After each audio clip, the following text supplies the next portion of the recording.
Hello, everyone. I'm Adam, and I'm from Critical Mass, and I'll be your host slash moderator for today. So, before we start, I would like to introduce to you the topics that we're going to talk about today. Our speakers are going to talk about today. So, the topics are we're going to talk about Malaysia Nuclear Power Corporation, which is MNPC, and another one is Malaysia's energy mix. This week's session will focus on Malaysia's recent efforts to explore the use of nuclear energy. Uh, before I introduce you our speakers, I would like to recommend to you to watch the recording of last week's session on Facebook or YouTube if you are interested on the technical aspects of nuclear energy and radiation, as well as information about nuclear accidents. All right, without further ado, I would like to introduce you our panelists. First, we have here is Mr. Dana. Right. So, Mr. Dana has 20 years of experience in the electricity sector with a diverse personal energy mix. He started his career with Tenaga Nasional Berhad or TNB at the Manjung Coal Power Plant, spending about 7 years there with the construction, commissioning, and operations team. He later moved to TNB HQ in KL, undertaking technical support and special projects for all TNB's coal, gas, and hydropower plants in Peninsular Malaysia. Mr. Dana left TNB after 13 years to join Malaysian Nuclear Power Corporation or MNPC, where his primary focus areas were studies related to project development, techno-economics, and power generation aspects of nuclear energy. He remained with MNPC for 7 years until it was shut down in September 2019.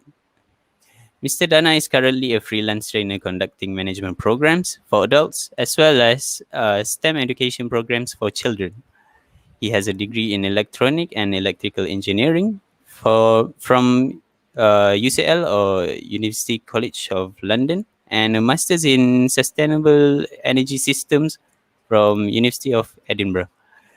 Aside from spending his time on his kids, reading, playing Lego and board games, he also enjoys doing independent energy analysis and hopes to promote better energy literacy among Malaysians. And next, we have here our next speaker, which is Mrs. Myra Liyana Razali. Hi. So, Mrs. Myra graduated with a Bachelor of Human Sciences in English Language and Literature from International Islamic University Malaysia in 2006, IIUM. Her foray into nuclear energy started in 2007 when she joined the Malaysian Nuclear Agency as a publication officer. In 2012, she moved to MNPC to take the portfolio of stakeholder engagement and corporate comms for the nuclear energy program development in Malaysia until January 2019. Although she has left the nuclear industry, she is still passionate advocate for nuclear energy. Okay, that's the bio of our exceptional speakers today. Thanks, Adam. Thank you, So, Adam.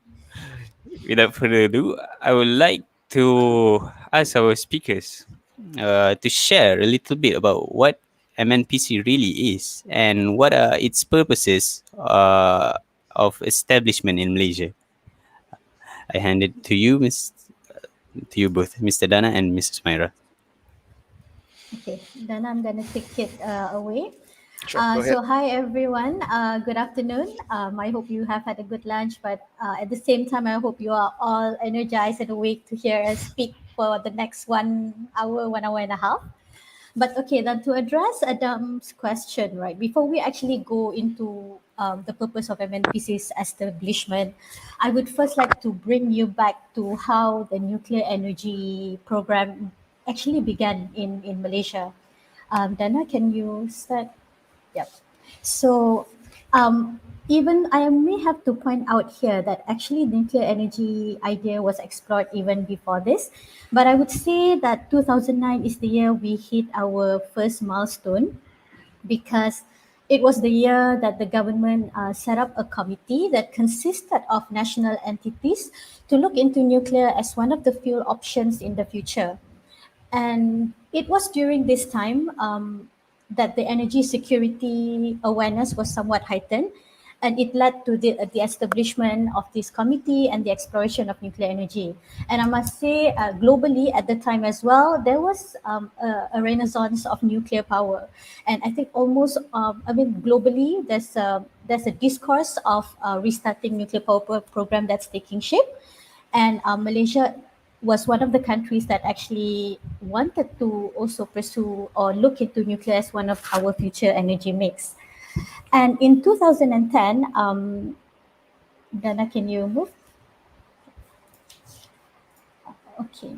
And in 2010, we actually made our first mention in the 10th Malaysia Plan. And I think this is a guiding document that helps to steer the Malaysian economy. And again, this is also another success because it indicated the exploration of nuclear energy as a future energy option. And with that, it actually signaled Malaysia's intention to start work on various studies, among others, feasibility studies, human capital, legal and regulatory framework, and public information. And all this, process, initiatives, events have actually led to 2011, where we established my second family, which is Team MNPC.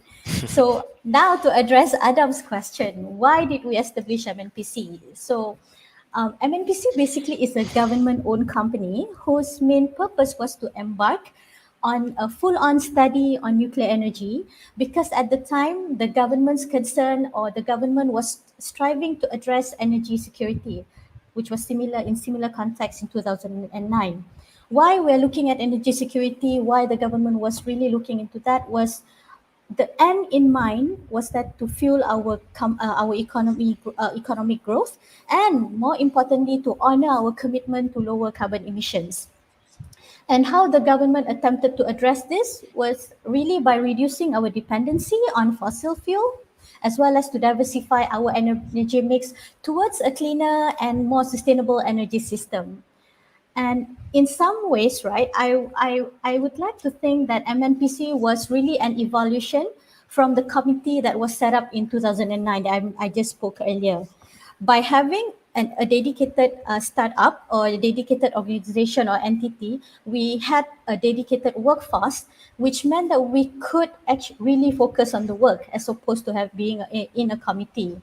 And when we were set up, one thing about MNPC is we wanted to do things right from the get-go. From when we hit the ground running, really, to us, there was just no room for failure, no room for things to fall apart. So in what way do we try to do so is that by when we set ourselves up, we follow IAEA's guideline. The IAEA, the International Atomic Energy Agency, is the united agency arm that actually focuses and whose main task is to look at nuclear. So we developed and we grew alongside the definition of IAEA's nuclear, how a nuclear energy organization should be. And by that, we actually have to look at all 19 focus areas, which we will talk a bit more extensively in the next few slides. And all these 19 focus areas were embedded in our key pillars of work, as you can see from the slide: the legal and regulatory work, program management, public engagement, as well as project development.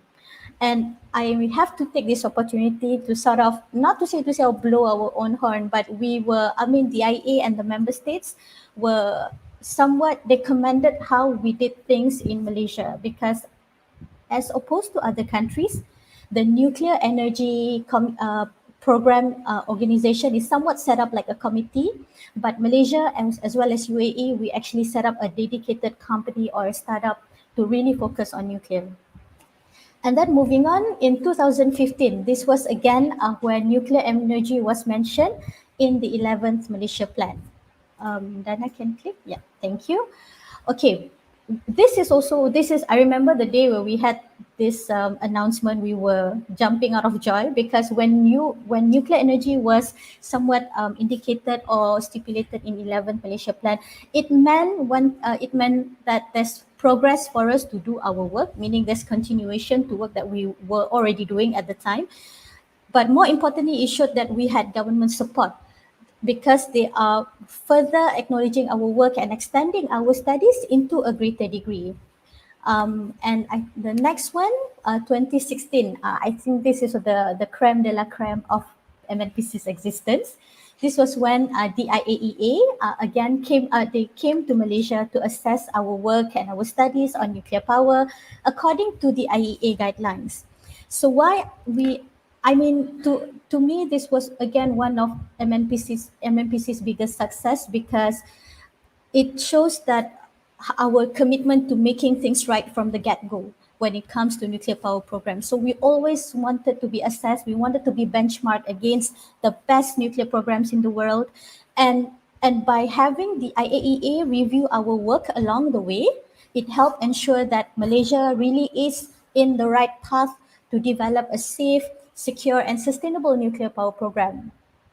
And secondly, I think what the biggest takeaway from this inner mission or this review mission was to ensure that these findings or recommendations can be one of the, I would say, insights or the basis for the government in making an informed decision on nuclear power in Malaysia. And we actually have been using the findings, the best practices, the lessons learned, which we will also talk about in the next few slides, to help the government that we are ready to make a decision when based on this uh, results or findings. However, in 2019, even until 2019, we didn't even get to have a government decision on nuclear power, and we sadly we actually closed down. And Dana, do you want to pitch in? And that was the last of MNPC. Actually, in 5 days more, there will be our anniversary of MNPC closure.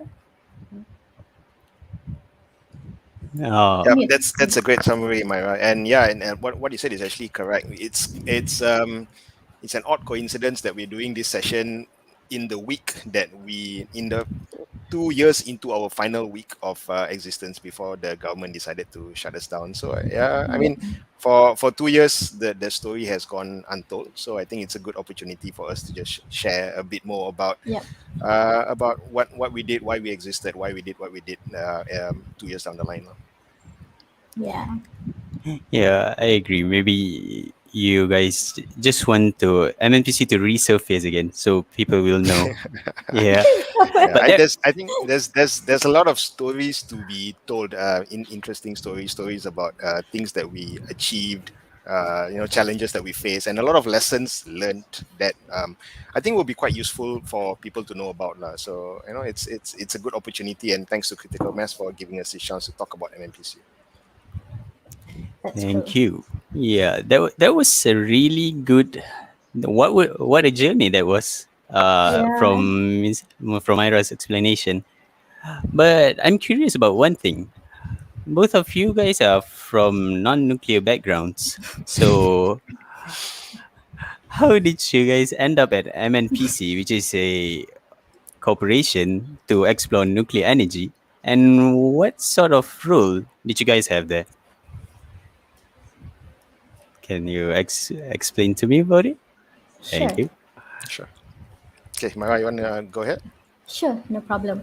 Okay, as you can read from my bio, I was a graduate of English literature. I never thought a day in my life that I would end up in science industry, what more nuclear. But somehow or rather, God is just amazing in that manner because, okay, Myra, you did like science. I'm going to put you in a science organization. So first things first, I have to admit, Adam, it was all about job security. So I got a job from with the government agency, and my parents, being the conventional parents they are, please, you should join the government because it offers you job security. Okay, that's how I ended up being in the nuclear industry. Basically, it was just a window of opportunity to have a stable job. But in our life, there will be a point when you start questioning what is your purpose, what is your true calling, and what can you offer to help make this world a better place to live. And for me, right, my hour of reckoning was when I had to decide whether or not to work for MNPC, which meant leaving a stable job. Because when I was offered a job with MNPC, the catch was, Myra, it's going to be a contractual job because we will only exist until the government dispenses us. That was the the catch. I was in a catch-22 situation. Yeah. But then it was that at that point I realized though, that although stability is a great thing, and especially like now, we all need stability in our lives, right? But is Mm-hmm. that all that I'm after? So after discussing and weighing the pros and cons with my husband, I realized that throughout the interaction with my husband, that my true calling is really to champion and to communicate for nuclear cause. So there's nothing I want to do other than just talking about nuclear. So knowing that I have the support from my loved ones, although my mom was terribly not happy about it, but I'm just, despite the uncertainty, I decided that I really want to be part of Malaysia's nuclear power history, and that to me was that was a purpose that was so much greater than myself. I put aside stability because I really want to see the first plant in Malaysia.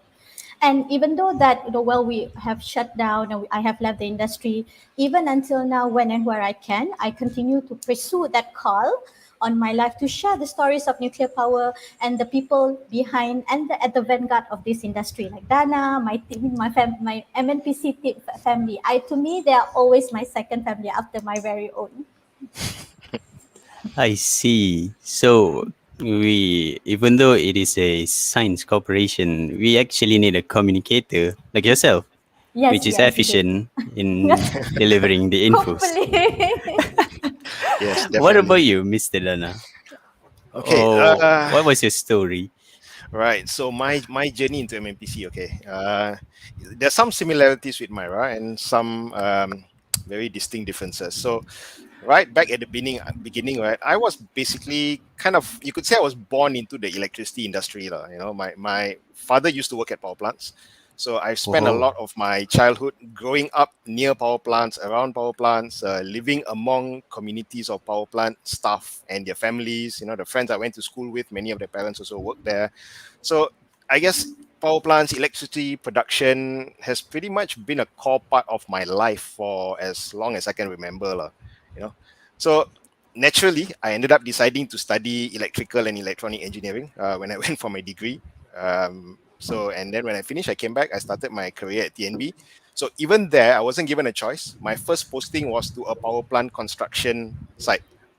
So it was, I guess you could say, something inevitable, lah. It's in the DNA. The calling is already there. It wasn't something I chose. It's like TMB said, okay, this guy has got power plant in his DNA. Let's just send him to a construction site, right? So my first job was at a coal power plant construction project. I spent a total of about 7 years there. Initially from the construction, then going on to commissioning, and then once the plant was completed, I moved into the operations and maintenance side of the plant. So after 7 years there, I got transferred to TNB headquarters in KL, where I started doing technical support and special projects for all of TNB's power plants around Peninsular Malaysia.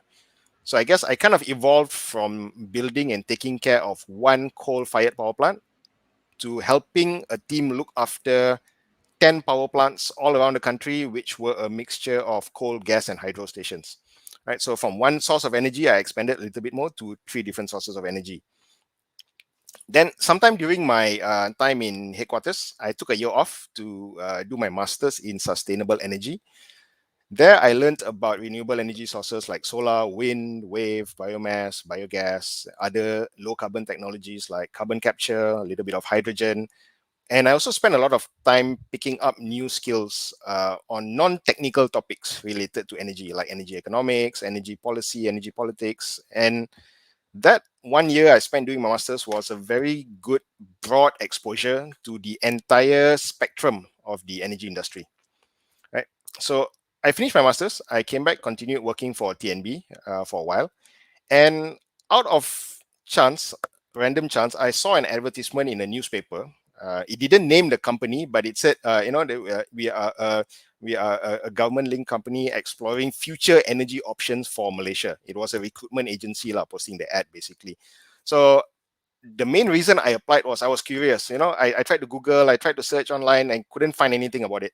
So, okay, let's just send my application in just to find out what this company is. So it just so happened that it was MNPC, and I got called up for an interview. And, after a few months, several months of waiting and in the second interview and all that, they eventually offered me an opportunity to join them. So, well, I've always been a science geeky kid since I was very young. Nuclear has always been something of interest even when I was in primary school, even when I didn't know actually how it worked, but I knew of atoms and stuff like that. That was just the kind of things I was interested in from the time I was a kid. So that was already a plus factor. It's like, wow, I get to work with nuclear, I get to work with the building blocks of the universe to make energy, right?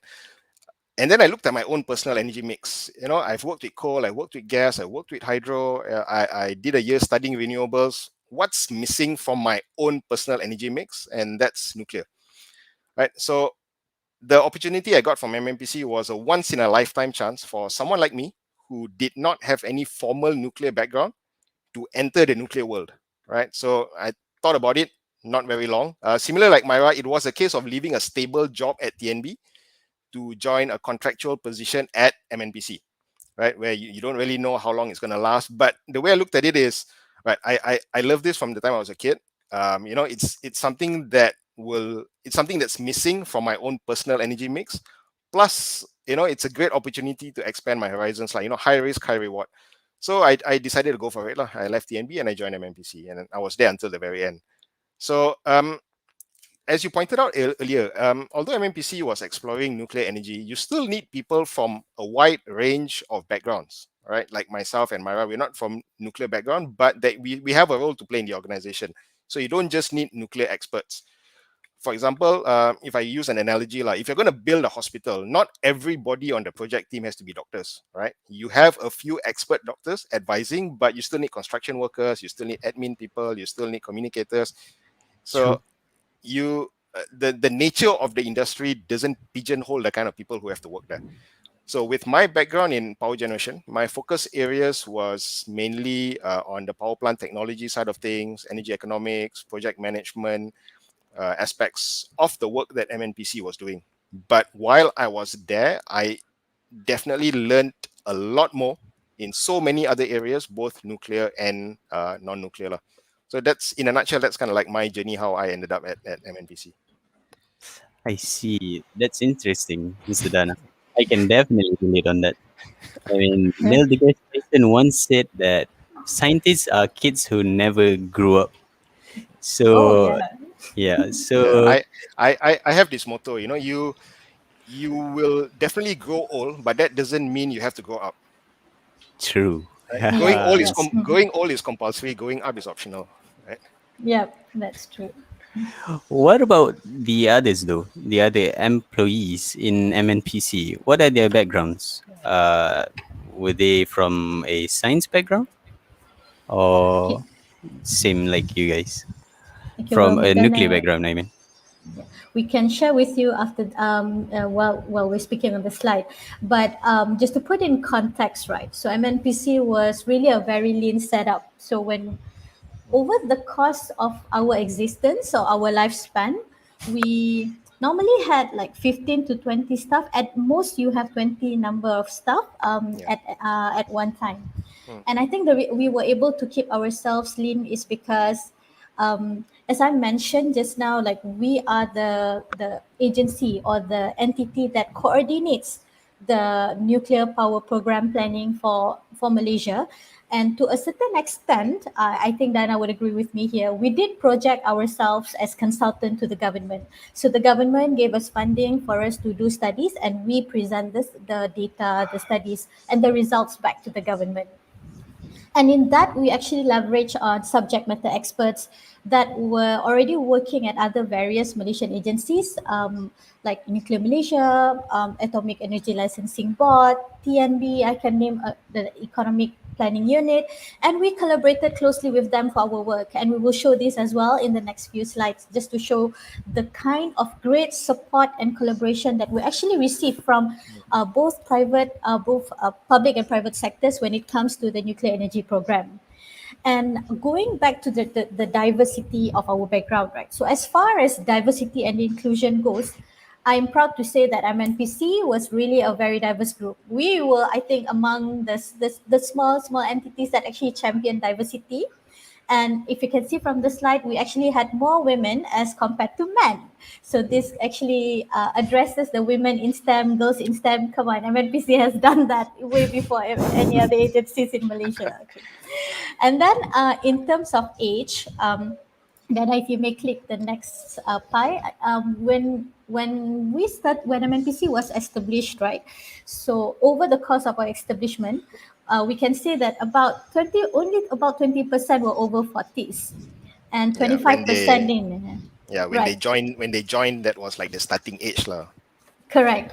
Yeah. And 25% in our in 30s, and I'm part of this group, the 55% who was in their 20s. So it was really a nice blend of age group, and it goes to show how the pyramid structure, where we actually, the focus was to really groom the young ones, including myself. Yeah. So so we had a few senior experienced people, a decent number in middle management, and we had many younger executives with a lot of potential that we actually employed externally. They were external hires or employed from the job market, and we groom them as the future generation of nuclear experts. So you can tell that not just about the program, but when we even established MNPC right from the start, we really wanted to develop our internal capabilities by giving chances, opportunities for young people to get on board and giving them the job experience despite their diverse background. And because developing a national nuclear program takes a long time, so you already need to have a pipeline of people who can grow as the program grows, and you also have a line of sight like who should be in by the time that at the time right by the time the nuclear energy program does becomes official, we do have our own project. These people will then just grow along with the project as well. And in terms of background, do you want to pitch in, Sure. Dana?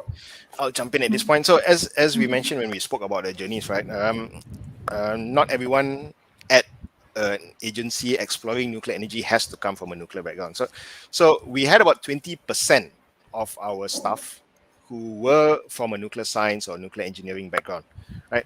And then we had another 50% roughly who were from non-nuclear science and engineering backgrounds. You know, myself, as an example, I come from a power generation, electrical engineering background. We had people from all sorts of other engineering backgrounds, chemical, aeronautical. We had a geologist, we had an environmental scientist, we had a social scientist. So we covered a very diverse range of technical subject matter areas. But as we mentioned earlier, it's not just the technical subject matter areas you need to cover, right? You need to cover the non-technical kind of things, the non-science and engineering. So we had people like Myra doing communications. We had another mass communications staff. We had a lawyer. We had an economist. So it really, as I said, covered the entire spectrum of the work that we needed to focus on. Because we kept ourselves lean, everybody was a subject matter expert in their own areas, but we relied on the more experienced subject matter experts that Myra mentioned earlier already existed in the Malaysian ecosystem, right? In other agencies, in other companies. So we functioned as the coordinating body, and it helped having people from diverse backgrounds because you get different views, different perspectives. You're not just looking at everything from an engineering perspective.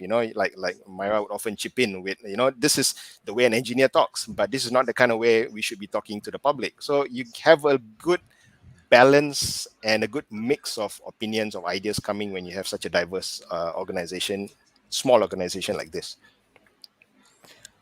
I see. So MNPC is also a place for all the employees to grow, as well as you guys.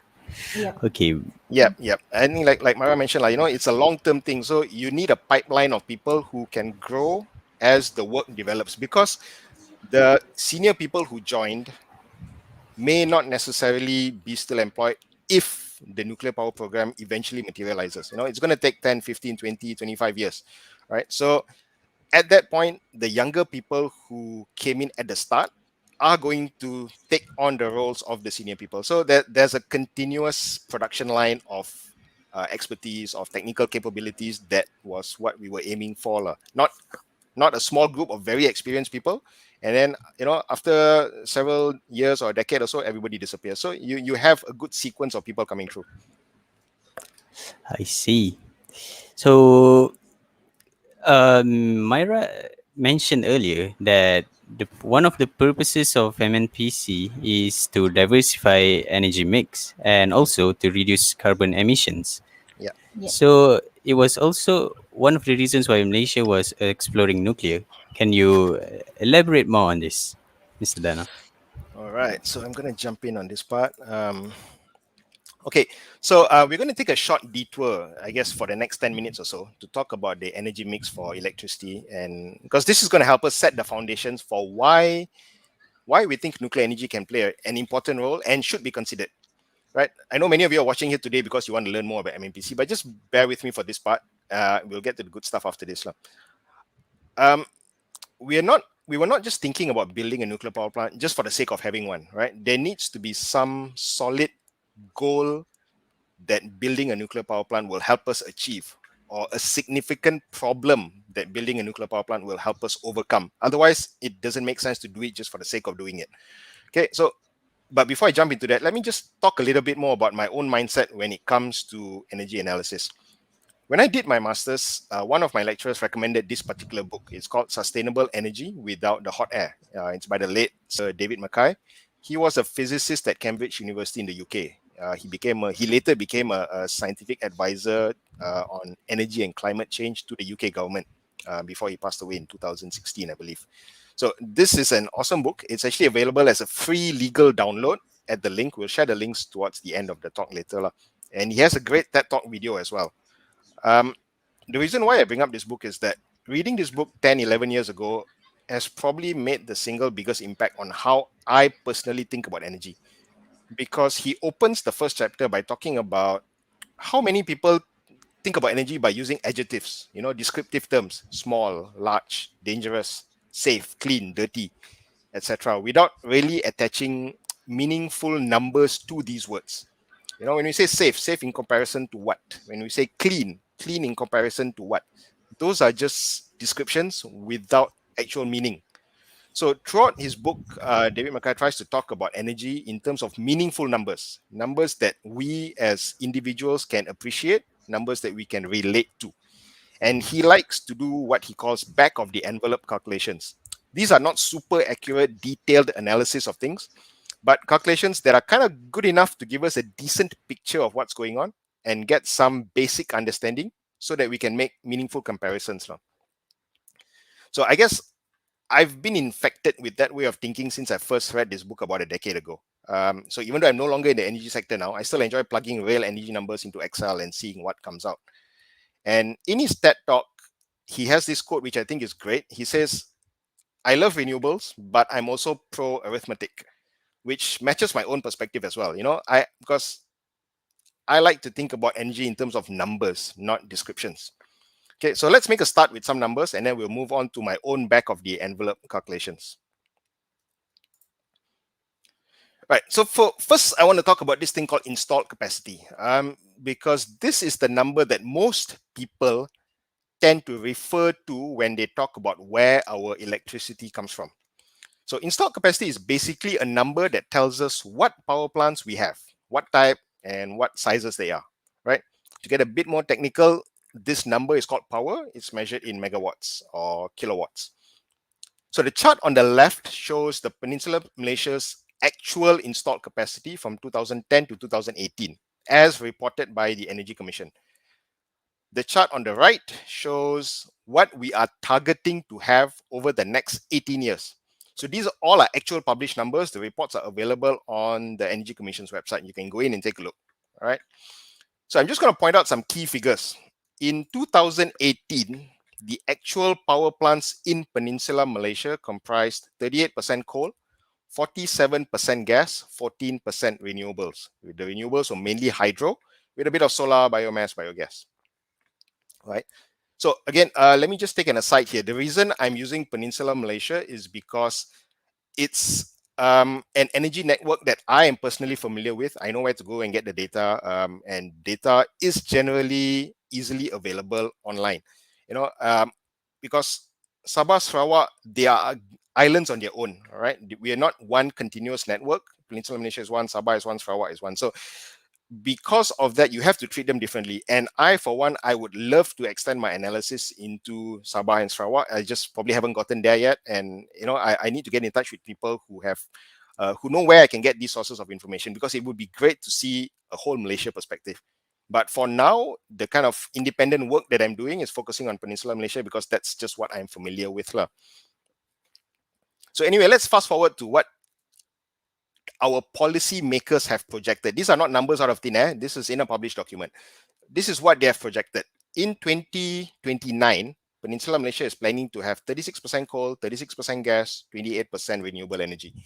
So in very simple terms, we are expecting to double our renewable energy capacity from 14% now to 28% about 8 years from now.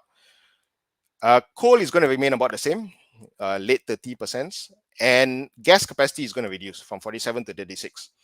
So let's step 10 years further into the future. In 2039, our coal capacity is going to drop off to 22%. Our RE capacity is not really going to change much, you know, from 28 to 31%. It's fairly stable.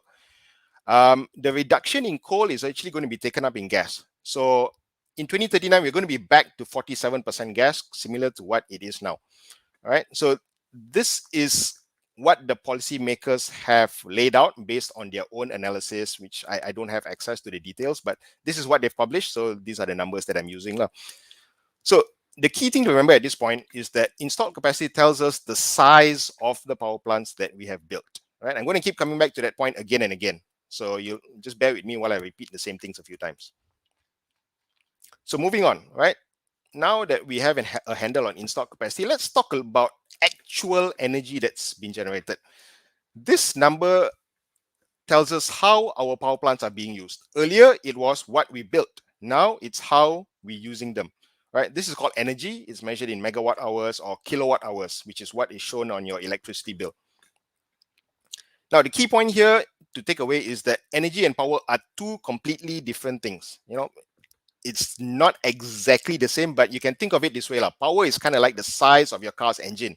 You know, is it a 2.0 car? Is it a 1.8 car, 1.5 car, whatever? Energy is kind of like maybe the speed, maybe the distance that you drive the car. You know, all these things are related, but they're not the same thing. Okay, so let me get back to the charts, right? On the left, we have the 2018 installed capacity that I showed in the previous slide. So just to keep repeating myself, installed capacity is the size of the power plants that we have. And this is the number that most policymakers talk about when they quote percentages. On the right, we have the actual electricity that was produced from the different sources in Peninsula Malaysia from 2018 to 2021. These are actual numbers from the website of the grid system operator, which publishes almost real-time data on Malaysia's Peninsula Malaysia's energy production. Again, public data, anybody can go to the website and have a look. It's an awesome resource. So let's see how they relate to each other, right? So we say that 38% of our power plants are coal, but this 38% coal plants are actually generating almost 60% of our electricity from 2018 to 2021. All right, so the 38% is not a full picture. 38% plants, but they're giving us 60% of our electricity.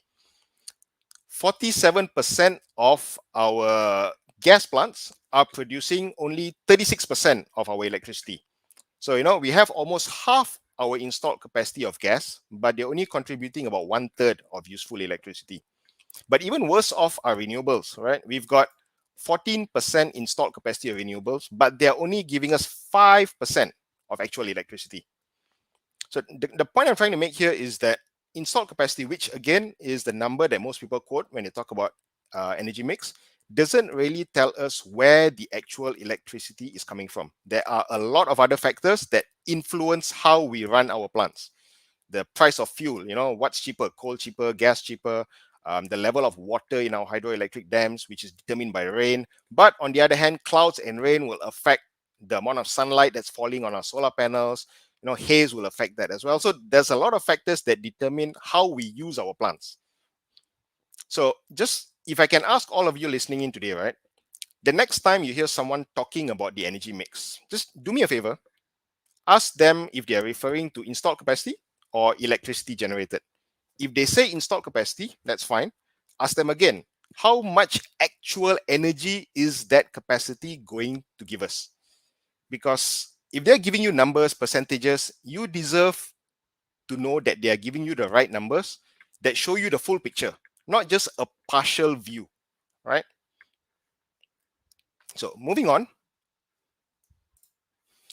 Okay, so now we move on to the reason why we need to understand the difference between installed capacity and electricity generated. So just for me to repeat for the millionth time, installed capacity is what we have, and that's the number most people quote.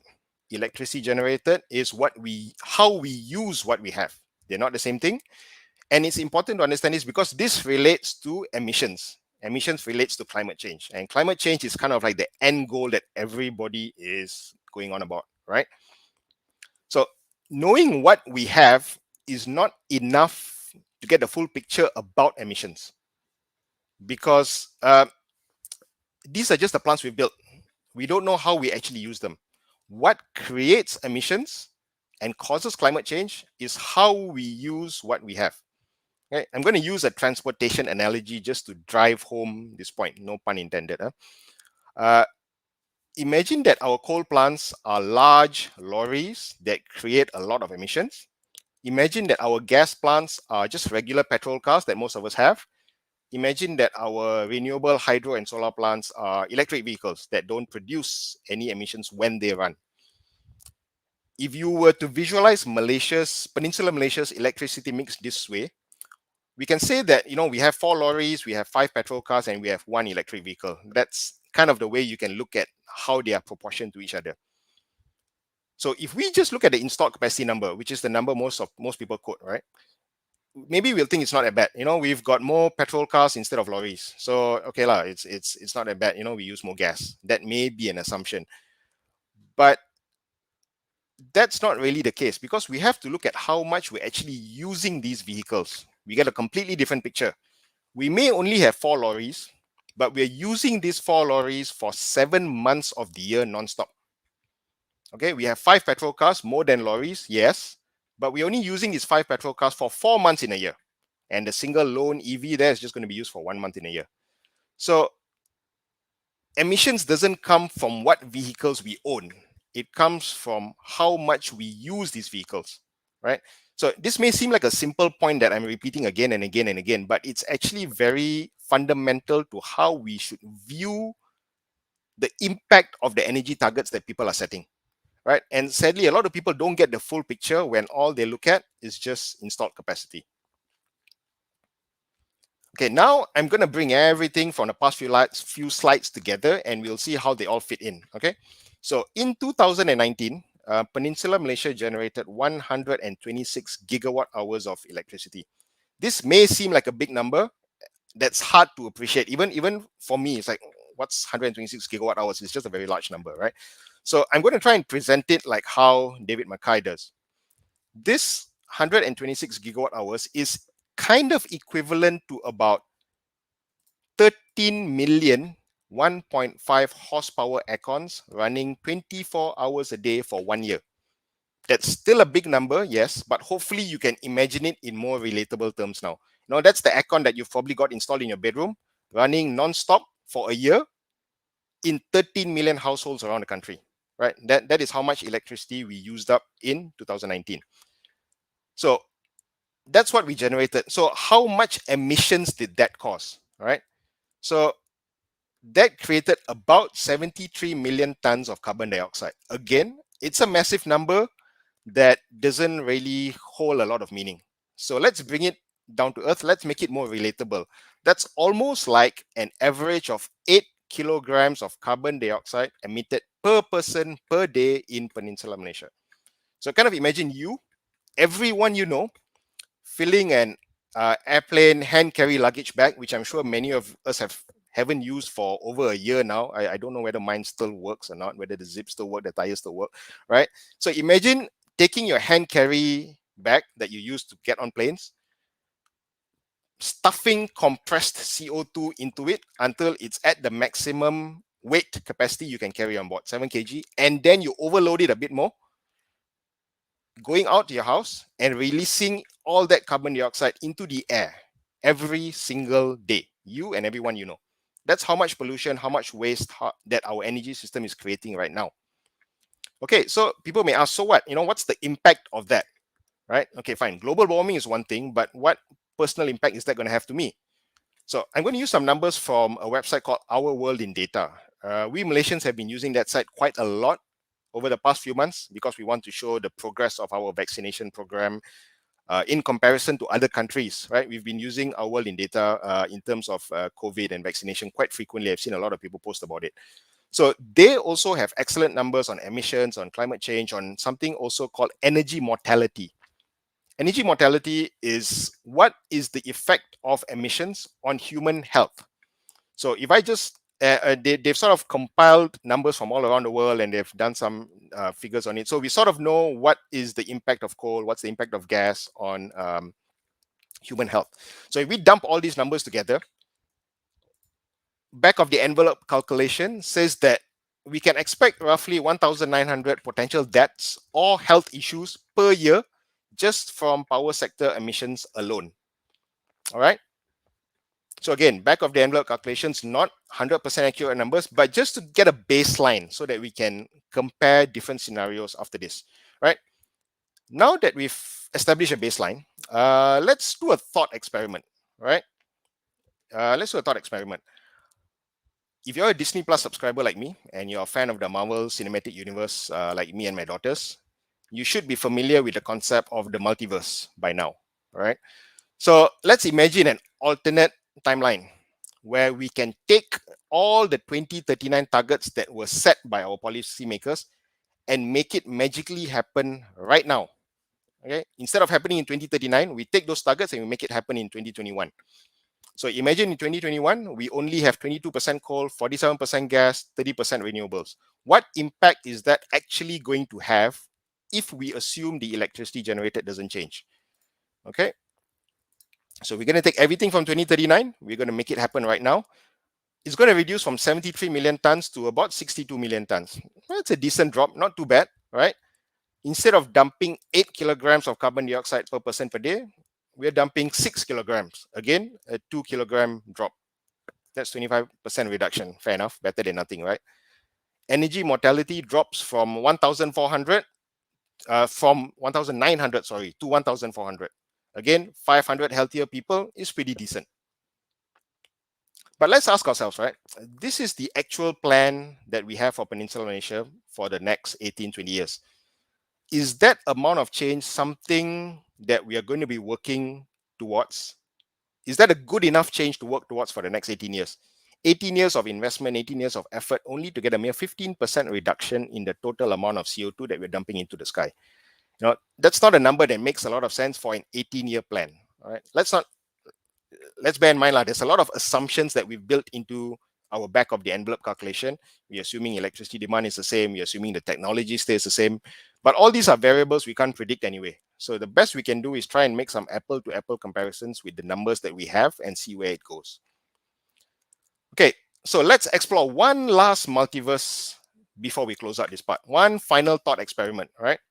So imagine that we took the 2039 targets and replaced all the 22% coal with nuclear energy.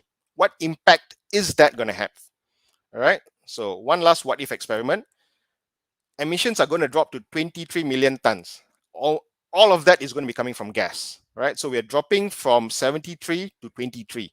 That's about a 70% reduction, right? 70% reduction compared to the 15% we had when we had coal in the mix. Individually, we're dropping from 8 kilograms per person per day to 2 kilograms per person per day. That's 1/4 of what we had before, right? And the best part, health effects. Health effects drop from 1,900 to 180 potential deaths or health issues per year from emissions. That's a 90% reduction in emissions-related health issues. Now, that's what you call significant. That's the kind of impact that I would like to see from a 20-year energy plan, right? And all we had to do was kick out coal, replace it with nuclear. I'm not saying it's going to be that easy. I'm not saying there isn't going to be a lot of other concerns and considerations that we need to take into account. It's going to be hard. It's going to be complex. A lot of things to think about. But that's the significance. The significance of the end result is going to be much more worthwhile to aspire towards. So when we talk about dreams, that's the kind of bold dreams that's really going to help us against climate change. All right. So this is a topic where actually I can go on for much, much longer. We haven't even touched upon land use for various energy sources. We haven't talked about the level of mining required to achieve our renewable targets. We haven't talked about, the potential waste from solar or wind farms that cannot be recycled at the end of their lifestyle. There's a whole lot more to explore. But for the purpose of this talk, I'll stop at this point and save those maybe for another session in the future, right? So people are concerned about the climate emergency. Everyone's shouting about it from the top of their lungs. It's not something that's going to happen. It's something that's already happening. And it's going to get worse before it gets better. But is it really an emergency if we continue to disregard one of the safest and cleanest ways of generating electricity that we have? Yes, there are concerns, but they are not concerns that we don't have any solutions for. Countries all around the world have been using nuclear energy, right? We just have to overcome our fear and improve our understanding, right? Like Marie Curie said, nothing is to be feared, it is only to be understood. So I'm not saying that we must go for nuclear energy, not at all. All I'm saying is that the numbers make sense.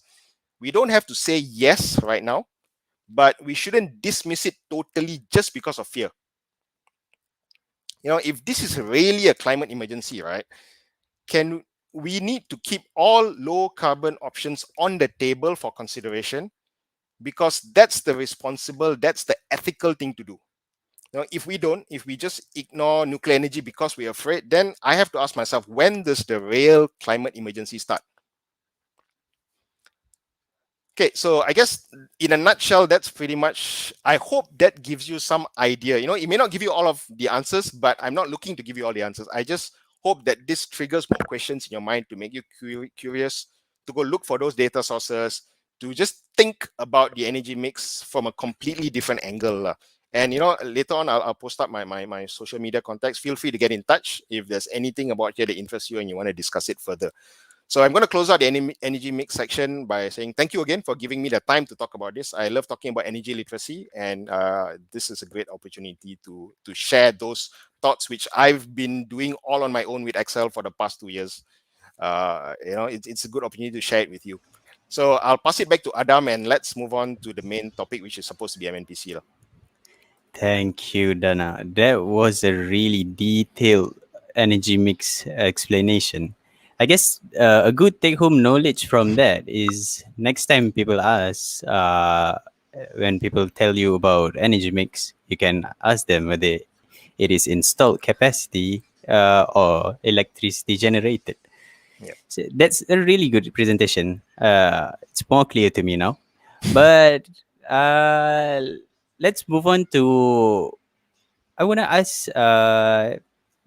Myra and Dana, what sort of work did you do at MNPC?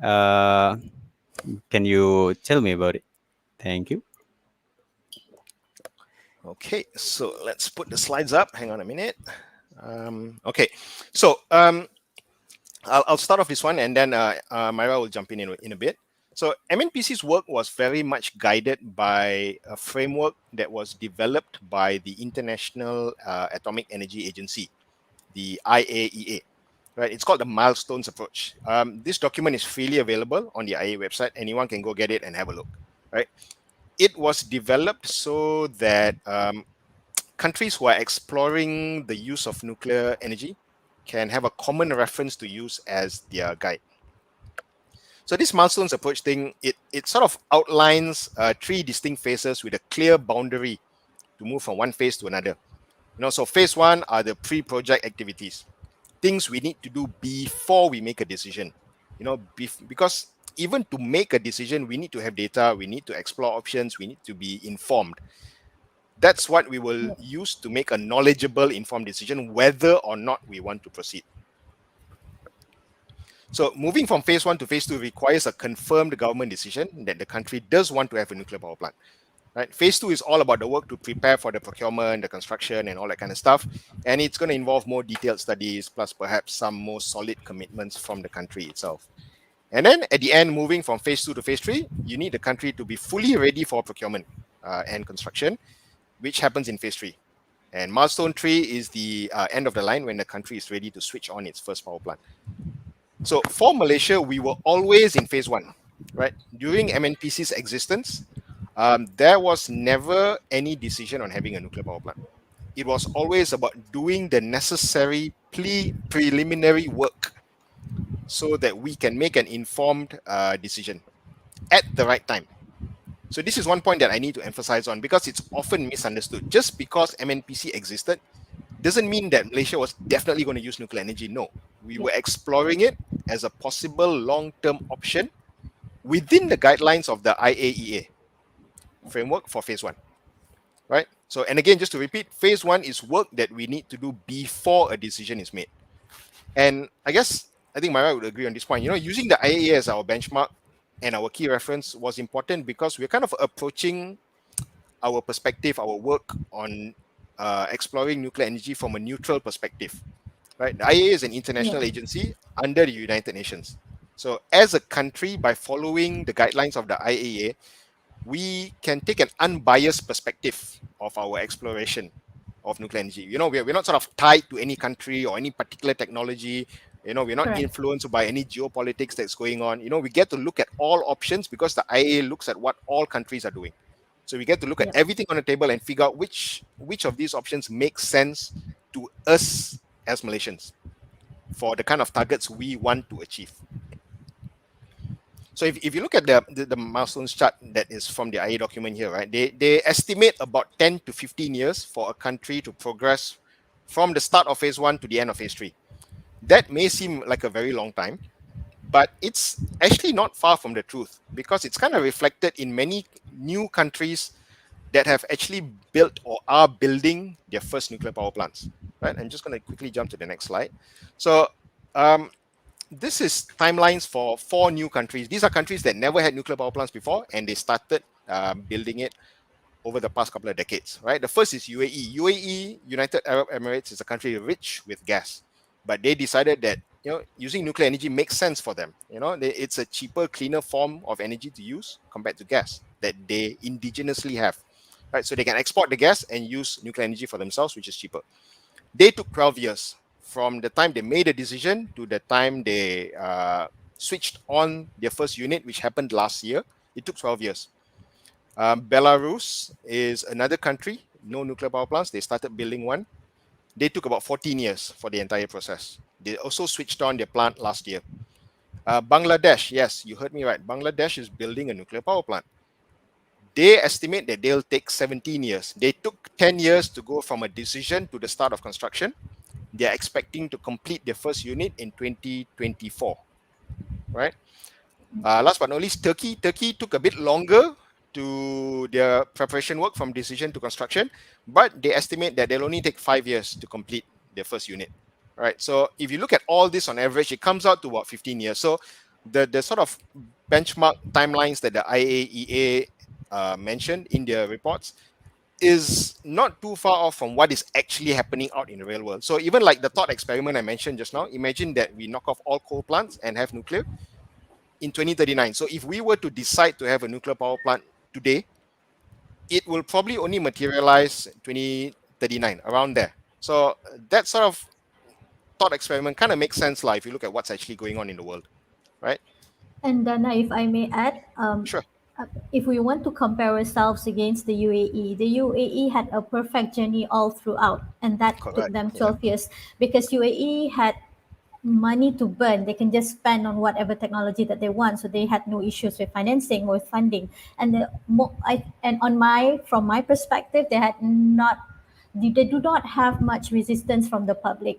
So you can imagine even that took them 12 years to have the power plant switched on, as opposed to Turkey. Even Turkey took 17 years. It took them so long to make that decision to go nuclear. Yeah, because you can see that for these are countries that don't have plants before, so they sort of kind of like what Malaysia was thinking about. We're kind of starting from scratch.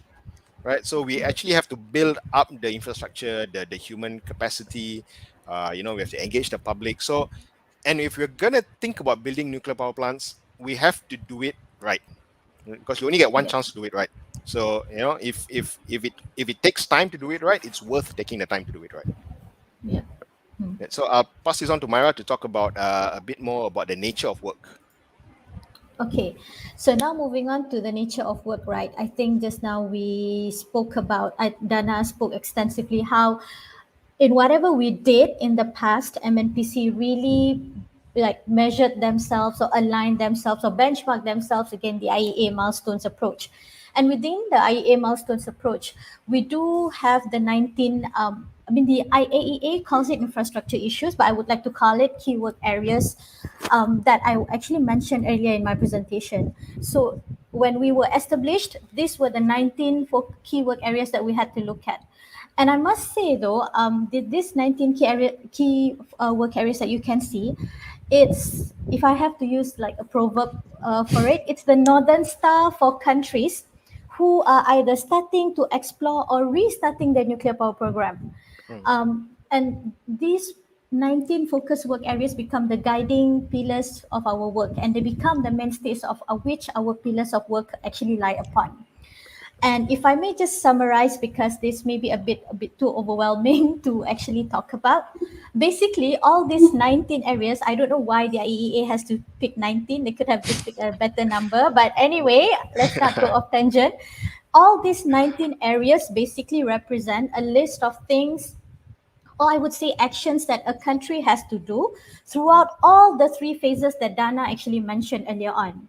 So it's like, for you to get past a certain phase or milestones, you have to cover these areas. And there are, and if you can see from the slides, yeah, but let me remind you first, the order in which these 19 focus areas are presented, because this we picked up from the IAEA, it does not imply relative importance, meaning not national position is not the number one most important thing. It depends on the phases.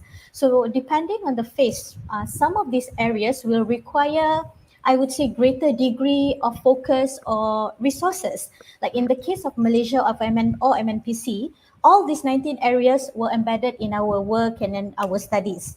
But as we were at phase one, which also indirectly addresses Bonker's question, Dana, I think there's a question from Bonkers on this.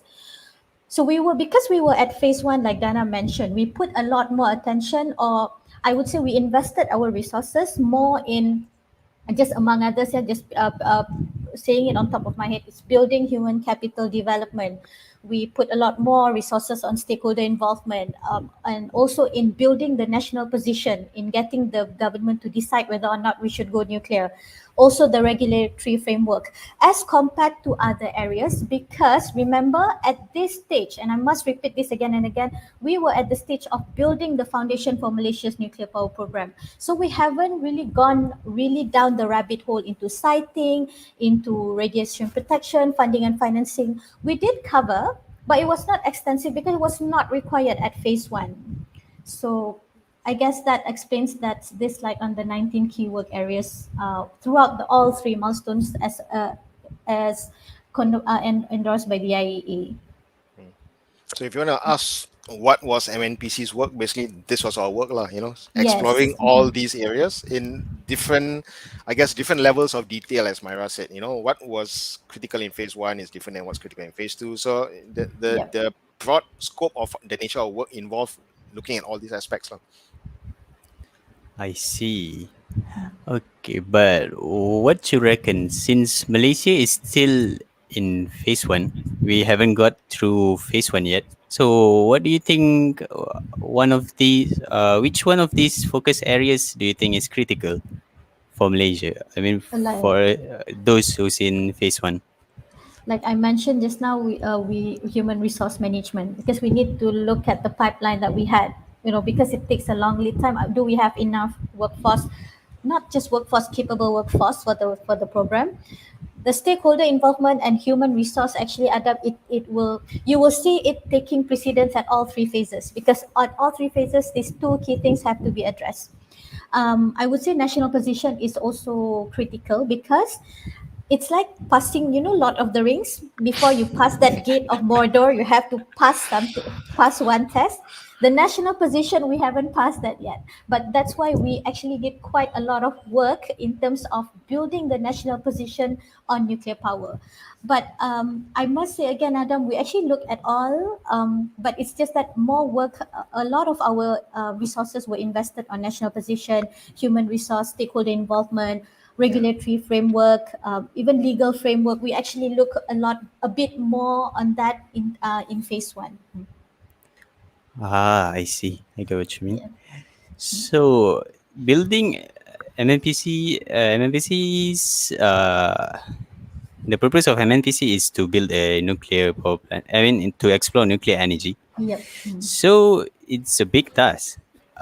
Did MNPC work on its own, or is there any others that are involved? Any other organizations or bodies? Because Okay.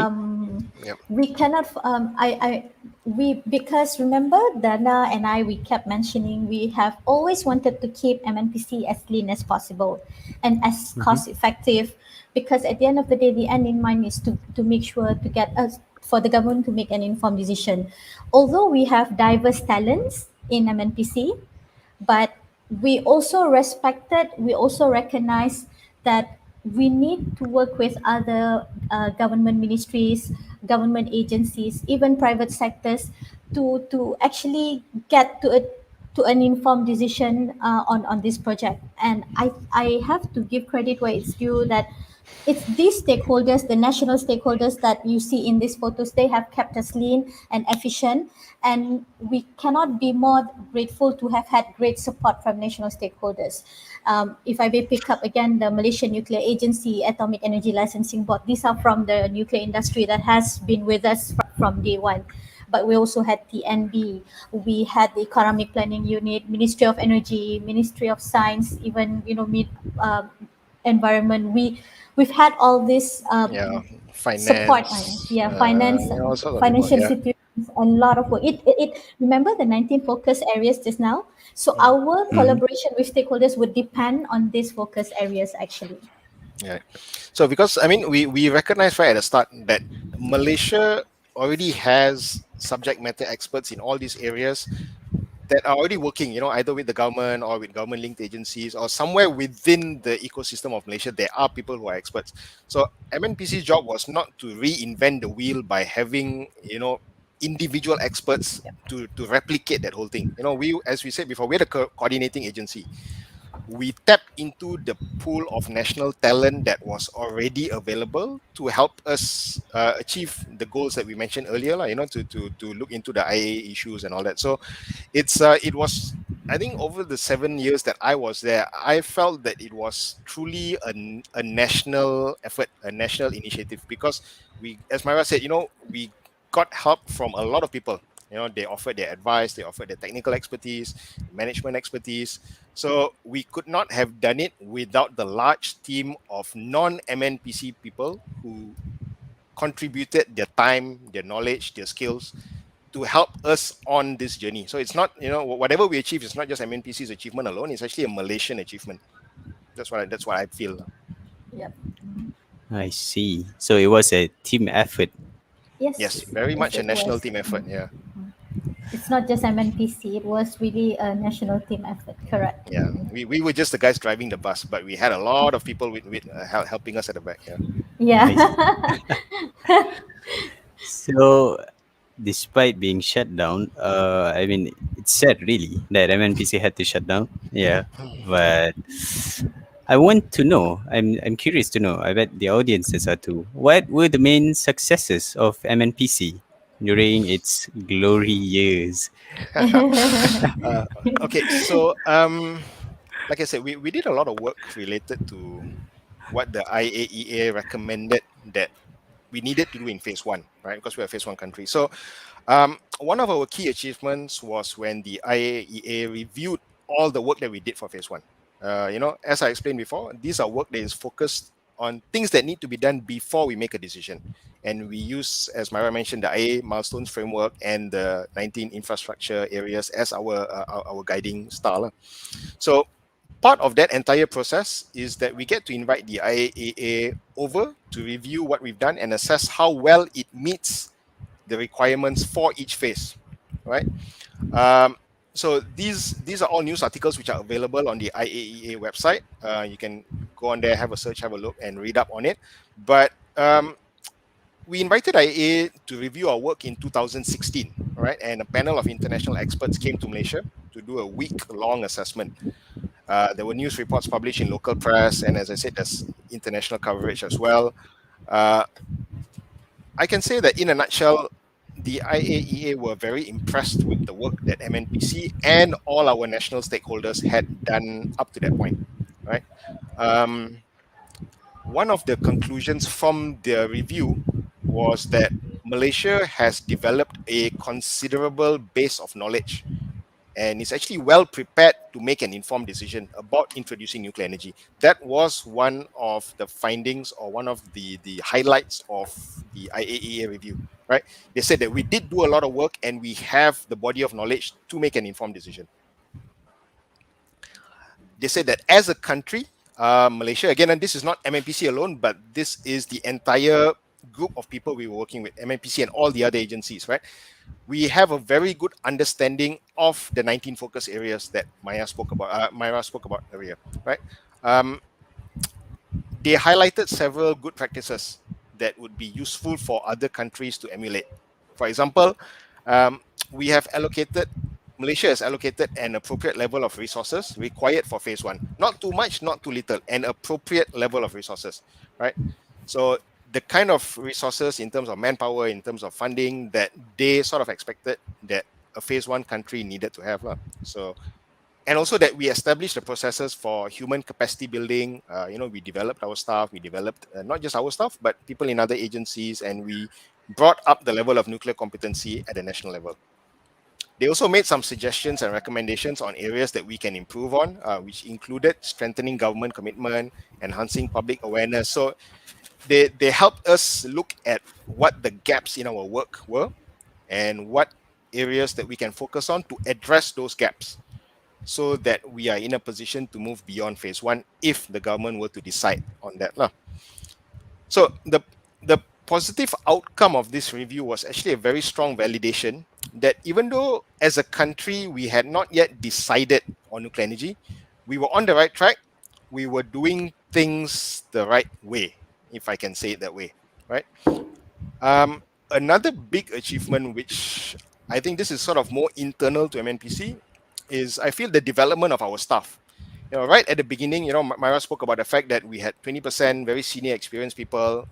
55% of them were young executives, very talented, very potential, coming in to form the base of our pipeline for nuclear talent. And we had another 25% of people in between, middle management. I'm somewhere in between there. I came in when I was in my 30s, so I'm in between. So the IAEA organized these things called expert missions, where they invite people working in nuclear areas from different countries to share their experience and advise other member countries on various aspects of nuclear development. So when MNPC first started off, it was usually the experienced staff members who the IAEA called upon from Malaysia for these expert missions. Of course, they're experienced, they know what they're talking about, so the IAEA used to call upon them. But over time, they started to slowly invite more and more of the younger staff members to join these missions because I think they recognized that MNPC was doing a good job developing the next generation of nuclear experts and giving them the hands-on experience combined with, I would say, very good mentorship from the senior staff, right? So the IA appreciated the fact that these younger people would be the ideal demographics to go and speak to other countries who are just starting on their journey. Because these younger people, they can share their own personal experiences, their own lessons learned, right?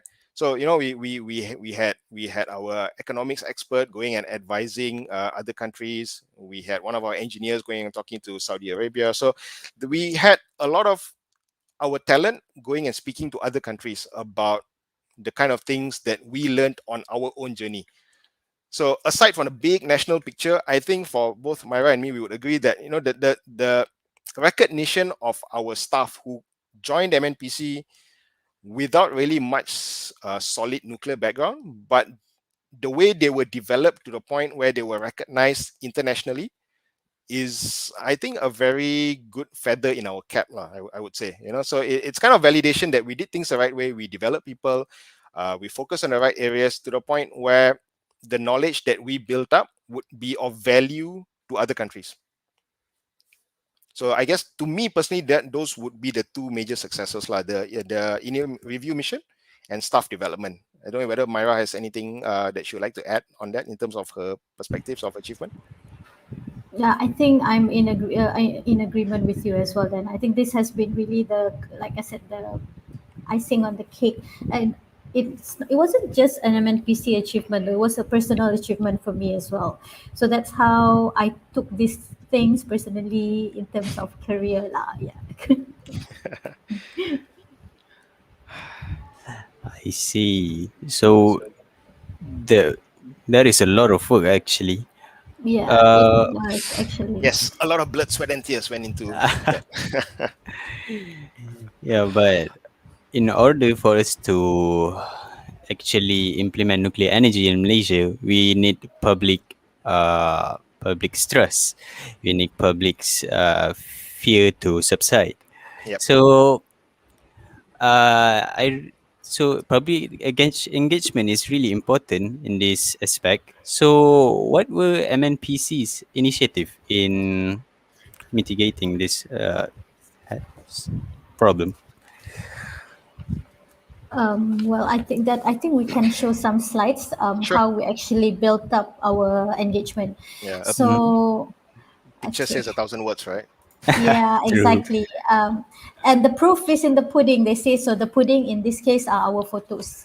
Okay, but Ah, in 2015 we did our first public forum. That was, I would say, the first like attempt or initiative by MNPC to really be public, to really be visible, and by really like to delve, to jump into that lake where there were crocodiles, and then just try to face the public. And that was in 2015. Then we actually started, participating in events like this. This is the KL Engineering Science Festival, where we actually engage the young generations that actually went from, from kindy kids up until their parents and their teachers. And if you notice that from when we were established, and as I mentioned just now, we were really starting to be public in 2015. So there's a 4-year gap there. The reason why, Adam, we actually took our time to communicate is because during the whole 4 years, we did a lot more of listening, we did a lot of data gathering, and we did a lot of research before we actually put our foot on the ground and face the public. Because I know I've been saying this again and again, but we really wanted to do things right from the very beginning, from day one. So by doing a lot of listening, social listening, active listening, and even our own personal interactions with our friends and family members, it helped to ensure that our communication strategy, our engagement strategy is chief of all importance, effective, and appropriate. At the same time, we also want our communication, our engagement initiatives to be pragmatic and very much rooted in sound evidence and data. So if you can see here, so this is so sweet. These are photos from our first major exhibition that we actually participated. So we have our team here, Najwa and John, actually talking to the students about nuclear energy. So Dana, if you may just chip in if you want. Sure. And this is where we actually talk about from the very basics of what is radiation, and we also, as you can see on the first photo, you can see a light bulb there. We actually spoke on the whole energy system. We don't just speak about nuclear. Sorry, we did not just speak about nuclear because we wanted people to actually understand what is the energy behind the time Yeah. every time they switch on the electricity. Okay, Yeah. because based on our studies, right, that I mentioned just now, that we did throughout 2011, 2015, Malaysians has a conception or perception that our energy sources come mostly from solar, from wind and natural gas. So they had no, solar, hydro, and natural gas. So they had no idea that they were coal. There were other sources of energy system, and in fact, coal and gas actually took up the most of Mm, the energy pie chart. So it was mm. here that we actually opened up their mind and actually triggered the question: really, what goes into our energy system that we didn't know all about before this? Yeah, I mean, we even had some cases where, when we're talking to people, when we ask what sort of energy do you think Malaysia uses, they would say that we use a lot of hydro, we use a lot of solar. And when we ask them why do you get that assumption? Oh, because Malaysia has a lot of rain and it's very hot. So that's the kind Yep. of, I guess, the kind of thinking that we were trying to help people understand better lah. Just like I mentioned, the level of energy literacy, there's a lot that can be done to improve the level of energy literacy in Malaysia. So events like this, as Myra said, not just we weren't just talking only about nuclear energy. As you can see, we had models of a nuclear power plant there. So people who wanted to have that level of information, we could cater to them. But people who wanted more basic level of information, what is Malaysia actually using? What are the impacts of coal, gas? What would happen if we replace one source with another? So we sort of address the big picture, because like I said at the very beginning, right, to understand nuclear energy, you need to understand the whole energy mix, and you need to understand that it's a solution to another problem. So before we can talk about nuclear energy as a solution, we have to explain to people what the problem is. So that's kind of like how we use these events, like just to help people understand the bigger picture of energy better. Yep. So here, that's me, very so animated as always. And I think you can see just now throughout my presentation, I'm using every parts of my body to engage. Yeah, and I guess I think Myra would agree this. I mean, we would think that if we go to a public event like this, we get a lot of anti-nuclear people coming up, but it's not really. A lot of people came with genuine curiosity, genuine need to want to have more information, right? So it was a very enlightening experience for us as well. So it was just not people coming up to us and scolding us, why are you promoting nuclear energy and stuff like that, but people wanting to have more information. And I think that Yep. really gave us a lot of drive to engage with them even better lah. Yep. And that also supports our research as well, because a lot more Malaysians are actually curious and they want to know more before they actually make that decision whether or not they are pro on against nuclear.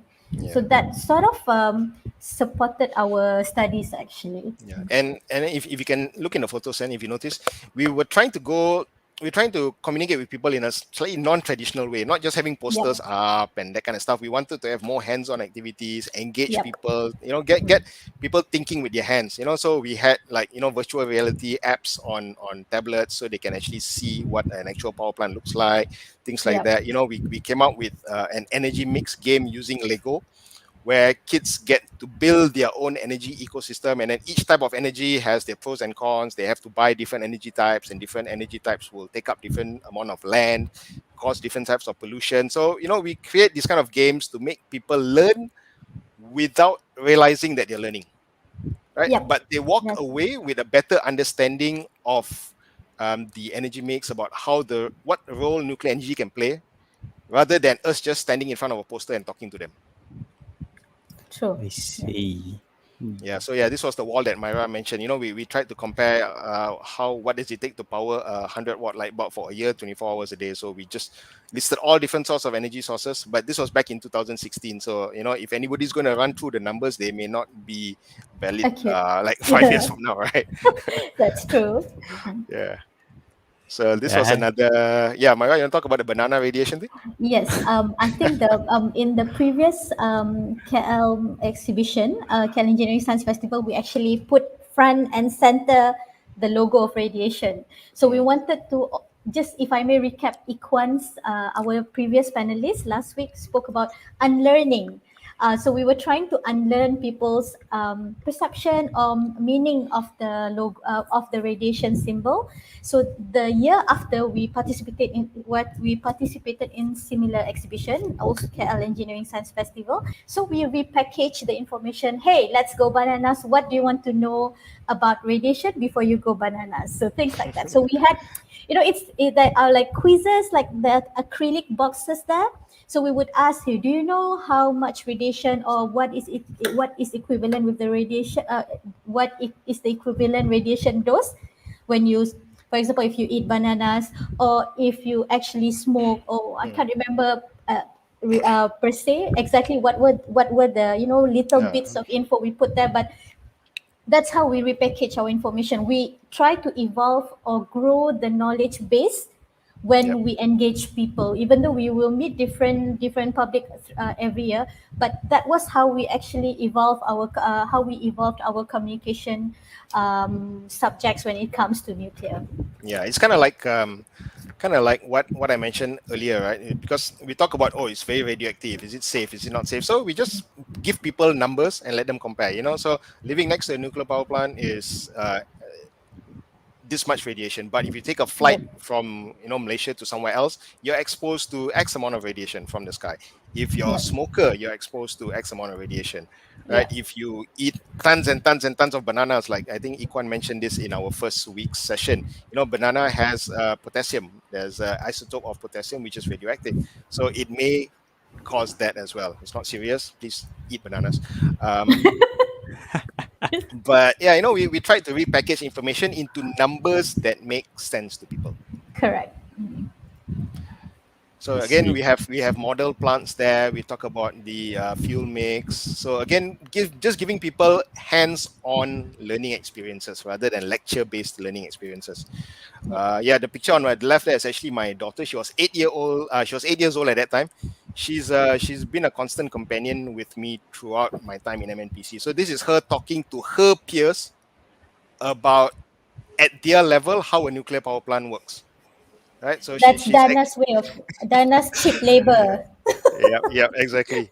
So yeah, so she's talking to people at her age. Yeah. This is how we get heat from a nuclear power plant. This is how it turns the turbine. This is how it generates electricity. So, kids are learning from kids. So they were really engrossed, and they were very enthusiastic. In fact, the other day she was telling me that her teacher was talking about nuclear energy and different energy sources in school, and the moment the teacher said nuclear, somebody in the class mentioned bomb. So she got very angry, and she started, correcting them, the wrong perception that people have, that nuclear energy is nuclear bombs.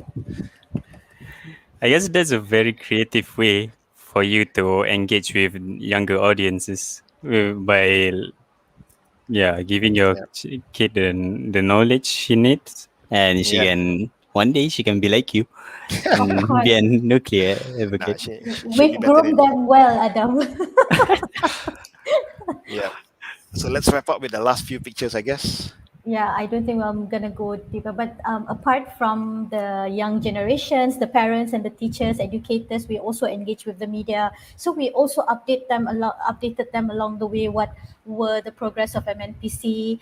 So just so that for us to show that we were doing a lot of work, and we really wanted our work to be visible and to speak volumes of the integrity of the project. And I think that's because if you don't communicate, then people think that you are some secret organization that does work without people knowing. So this is why we, as you can see, we actually engage media through roundtable. We also had a media briefing to brief them on MNPC's work. Okay, right. I think this was the forum that I mentioned just now, where we actually had a panel of amazing speakers. One who is pro-nuclear, one who is objective, who can whatever that works best for the country. And we had two hardcore anti-nuclear in the panel, and we actually faced up with them in a forum. That goes to this was to me also a personal and an organizational achievement for us, because we managed to pull all spectrums of opinion there was on nuclear, and we actually sat down and we conversed, we interacted, we engaged them in this forum, and we have them the questions addressed during this forum as well. Yeah. Cool. Yep. And this was really a bold step for for MNPC, not just for MNPC, I must say, because even for other large infrastructure projects, you normally have public hearings only after, correct me if I'm wrong, only after when you announce the project, when you have done the siting. But for MNPC, this engagement with those who are not in favor of nuclear or who are objective, we started it way earlier in the program because we really want them to feel that they are engaged throughout the process. Yeah. So I guess we've got a few questions in the chat. Maybe we can slowly start closing off by addressing some of Sure. those. Sure, Yeah. sure. Yeah, let's take a look at some of them. So let's try. Do we see the question up on screen? Yeah, I think we do, right? Yeah. Yeah. So Tuan Masfo is asking, I think Myra mentioned this briefly just now, right? How close are we to Yeah. adopting nuclear energy or working towards sustainable energy mix with nuclear in it? How much progress have you made in the last 10 years? In the last 10 years, I think that's what we just spoke about. That's basically everything that MNPC has done. But ever since 2019, as far as I know, it's been a full stop lah. So at the moment, I'm as far as I'm aware, I don't think there's anyone at the policy making level exploring nuclear energy. And as I showed you in the chart that I showed, where it goes all the way up to 2039, it doesn't appear anywhere in our future planning. You know, we're looking at renewables, coal, and gas. So even 2039, it's still 22% coal, 47% gas, 31% renewables. So as far as I'm aware, as far as public information is available, I don't think it's on the table anymore lah. Yep. All right. So the next one, Moving I on. guess we have moving on. We have one from Alright. Ikwan. Ikwan says, if we were to start on the planning, are we going to restart MNPC and use the work we did, or are we going to start from scratch again? Interesting. Myra, you want to take this one, or I think you take I this. should take this one? Okay. One. Yeah, because Um, we were supposed to talk about staff development this time, right? I guess we don't have to start from scratch, but we may not be able to pick up at exactly the same point. Why I say this is because we did a lot of work, a lot of studies, but a decent amount of them are sort of time-based. You know, the assumptions that we make, the analysis that we did. Some of them are not. For example, things on the legal side, things on the public engagement side. These are not things that change overnight. But things like, you know, financial, things like economics, things like technology, these are things that change on a slightly faster basis, right? So the people are still around. You know, I'm actually proud to say that a decent number of staff who left MNPC are still within the Malaysian energy ecosystem. So if we were to restart this whole thing, it's a matter of just bringing the band back together. You just need a Nick Fury to go out and start assembling the Avengers again, right? Yes. Yes. That's basically what we need. So the people are there. The knowledge that they gain, the experience that they gain, the competencies that they developed are still there. It's just a matter of somebody saying, yes, we seriously want to look into this again. And I'm pretty sure everyone in the old band would straight away put their hands up. I'm in, you know? I'm pretty sure of that. So it comes down to what we want as a nation, like, you know, where we're going to move forward, and do we really want to do this? If we want to do this, the people, the knowledge, the expertise is all there. Right? It's just a matter of igniting the engine again. Yep. So Malaysia needs their own Nick Fury. Yeah? I think Dhana looks like one already, so we are good. I just need Actually- a cat to scratch my eye. Then yeah. So we have one from Muhammad Shafiq. Let's say Malaysia agreed to build an MPP. Is molten salt reactor been under consideration, or we opted for advanced PWR? Okay, I guess I'll probably take this one. If we were to look at the time period that MNPC was doing its work, right? It was from like 2011 to 2019. So at that time, we were focusing on technologies that were ready to go onto market immediately, right? We were not focusing on first of a kind. We were not focusing on prototype technologies. We wanted something that other countries had already built and had already operated, because we want proven technology, right? As a newcomer country, we don't want to be a guinea pig. We don't want to, take up some experimental reactor and be somebody's experimental subject. So at that time, we were looking at large reactors that were available around the world. So, there were a few designs around the world. We were just looking at all of them, seeing what would suit Malaysia's grid, because they come in various sizes. And the people who manage the grid will tell you there are limits to what size of plant can fit into a grid the size of Malaysia, right? There are different considerations. But if we were to move forward, again, my question would be, when is it going to happen? We have to look at what technology options are available at that time. Maybe by that time we may have a lot of molten salt reactors in commercial operation. We may have generation 4. We may have advanced PWRs. We may have uh, many different things that are on the drawing board at the moment. We may have a lot of SMRs, small medium reactors, which are being developed by many countries at the moment. So at the point, if we decide to go ahead, we have to look at what's on the board and make a decision on what options we want to explore at that time lah. At this moment in time, we can't say, because we don't know. I see. That's a good answer, Mr. Dhana. Thanks, Next. Adam. So next one, okay, maybe I'll pass this on to Myra. Implementing this requires political will. Current political scenario, everything is been politics for the sake of opposing. Do you think government of the day opts for nuclear energy will lose the next election? Okay, interesting question. How to ensure that the government of the day is comfortable to offer nuclear energy, and what they will survive for the next election? This I very think this much kind comes of down to public sentiment, can Myra? Yeah, this Yeah. kind of question we can address even at length in Clubhouse session next Tuesday. So please tune in. But if I Yeah. can simplify my question though, I think at the end of the day, what the government needs is a comfort level that there is actually a significant amount of people who are agreeable, who understands the rationale of actually going nuclear, because you have to understand as well where the politicians come from, because in order for them to actually retain the position, they have to go with the popular views. And that's why this critical mass, and I hope other youth movement come into play. So your voice is needed to make that call to action to politicians to look at other energy sources like nuclear and renewables combined. So to me, because unless we have a leadership that really is science based or evidence based, then I don't think there would be an issue with them, looking and exploring into nuclear or even comfortable to offer nuclear energy.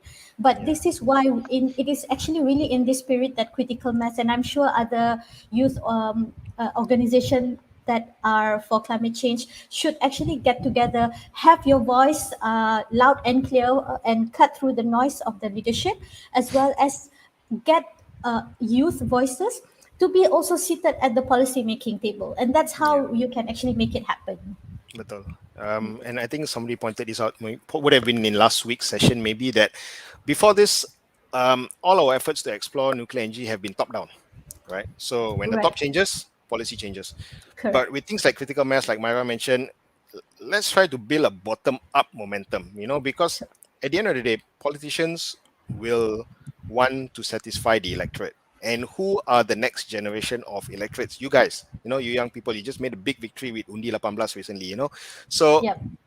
you know, if you guys want it, if you guys really think that it's a solution for climate change, sooner or later, politicians will have to listen to your voice, Correct. right? So, just again, don't make your minds up. Go out, look at the information, see what's available, and figure out what numbers make sense to you, right? And then Yep. politicians will change if the people change. Correct. I totally agree on you on that, Okay, there's Mr. a Dhana. stakeholder involvement question by Dimas. So this is in Myra's wheelhouse. Yeah, it's an important part of the infrastructure. Based on your experiences, MNPC, what needs to be developed in this regard if nuclear option? Okay, as always, I always say this, right? The pillars of communication has always been especially in nuclear, it's always to start early and to keep the communication momentum ongoing. But if I have to actually share my experience from being in the nuclear industry and being in other industry now, I think first and foremost is we have to ask ourselves what is the purpose of us communicating or engaging with the public. Because I think in the past what we did, because the industry or the leadership or management, you have to communicate on nuclear, but you don't really Yeah, know, like, why are you communicating nuclear? That correct. question has to be addressed first and foremost. Yeah. And then once you correct, right, Dada? I mean, even now, once you understand the purpose of your communication, then it leads to understanding what kind of information do people need. Yeah. So, in the past, I think and it's based on our observation. The nuclear community has been communicating messages that do not resonate with the public, and that's why the people, when they heard about nuclear or when they listen about nuclear, they just push themselves or take a step back. We talk about Yeah. things that don't make sense to them. So we have Yeah. to, we have to be like other energy industries. And I must say this though, like the airline industry, know what the public wants, and we address them right at the heart. So something like that. And Mm. also, this is also my personal experiences. It's not, you don't achieve success not just by developing com strategy, but you have to also execute and implement Execute. them. Yeah. Yes. And but if there's one thing that needs to be changed, Dimas, it's nowadays we have a lot of data with us. So our narrative and our messaging on nuclear must very much, I'm a big believer of data. So my narrative and my messaging, if MNPC was to is to be revived, is to ensure that they are rooted again in data, and to Mm. really make use of this innovative comms technologies that we already have available. So basically Mm. we need Mm. to not only communicate on nuclear, but we need to market nuclear energy. So we use the 360 degrees Mm. integrated comms to talk about nuclear. And going back to the airline industry just now, why I picked up that example, if you look at airlines, right, they don't talk about how safe their planes are or their airlines are. Nobody markets like, hi, fly with me because I'm the safest airline.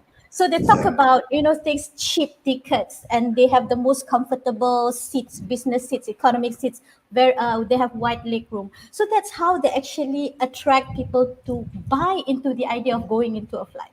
So that's Yeah. what the nuclear community, to me, should really start thinking into: how do we engage people and stakeholders in that manner? Yeah, I think because Myra and me come from a non-nuclear background, so sometimes we kind of see the negative. No, I wouldn't say negative, but we kind of see where areas where the nuclear community itself can improve. Not just Correct. in communications, like Myra pointed out, but also in terms of you hear about construction delays all around the world. You hear of costs ballooning up. So the nuclear industry worldwide itself has not been doing itself any favors by the way it's previously Yeah. conducted itself, right? Yeah. But I think things are changing because you see, the UAE plant that came online last year, that was a good example of a project well executed. Uh, and after that, Belarus. So you have more countries who are coming online. So it's a bit of a learning curve, like, because for the longest time we stopped building nuclear plants, and then to pick it up again, it's kind of like relearning everything. But now that more and more countries are starting to do it again. The UK is looking into it. China is building many nuclear plants. Russia, there's a lot of countries around the world building plants. So as the supply chain improves, as the competency across the globe improves, I think the nuclear industry also will get better at doing what it's Yeah. supposed to be doing, which is making clean and safe energy. Right. Okay, Yes. so that's the questions I guess we have got. Yeah, We I do guess actually. so. Yeah. Okay. So, I think that's the end of our Q&A session. So, yeah, if you want to continue the discussion or you have any further questions, you can join our next session, which is on Clubhouse on Tuesday. This Tuesday at 9 p.m. At Yeah. Critical Mass Malaysia. Yep. Yeah. So, I guess I would like to summarize on the whole session. So throughout the whole session, we've been on quite an interesting journey, I would say. We have looked at MNPC and its remarkable works, its initiatives and share in educating the public on nuclear. And we've also taken a look at we've take a look at Malaysia's energy mix, and I think our speakers have given a really good presentation, and I hope the audience uh, are very clear about the infos that have been delivered. So I guess, is there anything that you would like to add, Myra and Dana, on that? Okay, I maybe we can talk about this longer at Clubhouse because we just found. Mm-hmm. No, I just received an interesting report from British Council that spoke about young people's movement Okay. in climate change. But anyway, just to conclude, I can see that Malaysian youth now compared to during my years. Oh, no, like now I'm revealing my age, but You're still young. You're in still the young. past, I'm still young. Yeah, I can see that Malaysian youth now are becoming more aware, more literate, and more engaged in climate change causes, and I cannot be more prouder of our Malaysian young generation.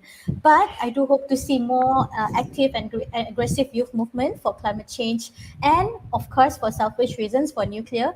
And ultimately, I want you guys to be given a seat at the policy making table eventually. Just like if only 18 can be successful, why not climate change causes? Okay. And then I strongly believe that, for my personal interaction with the young leaders in critical mass, such as Adam and Boon themselves, Adam Bula, there's so much, seriously, there's so much potential, so much opportunities for critical mass to play an active role in triggering or opening up more discussions on nuclear energy. And I really look forward to that, and all the best to critical mass. Okay. Okay. So I'll close off by let me show you this one last slide before I close off. I'm going to show you a picture of the nuclear power plant that we actually built. Okay. This is a plant that we actually built. Okay. We want this is a nuclear power plant using Lego. We wanted to use this for our public engagement, again, to give people tactile, hands-on experience where they get to see what a reactor looks like inside. They get to take things out, play around with it. But we never got to that point, lah. This is one of those projects where you build a project, but you don't get to use it. But it's still sitting in my house at the back somewhere. But yeah, it's I guess it's a good reminder of the fun times that we had with MNPC. It was a serious subject matter, but we had a great time working on it Yes. within the team, right? So I guess I want to close off. We've never expected to go almost to 2 hours, but yeah, wow, okay. I want to close off by talking briefly about tribalism, right? The discussion around energy these days has become so tribal that people seem to lose sight of what we are actually trying to achieve. Everyone tends to champion their own tribe, whether it's the nuclear tribe or the renewables tribe or the gas tribe or the coal tribe. Everything their own tribe does is right. Everything other tribes do is wrong. You know, Yeah. in most cases, there seems to be very little middle ground for proper fact-based discourse and an open exchange of opinions that's based on meaningful numbers, not adjectives.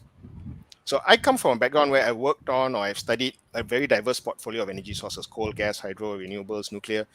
I've been a part of each of them in some way. So I guess I have this inbuilt tendency to see both the good and bad of every energy source. None of them are perfect. There's no silver bullet.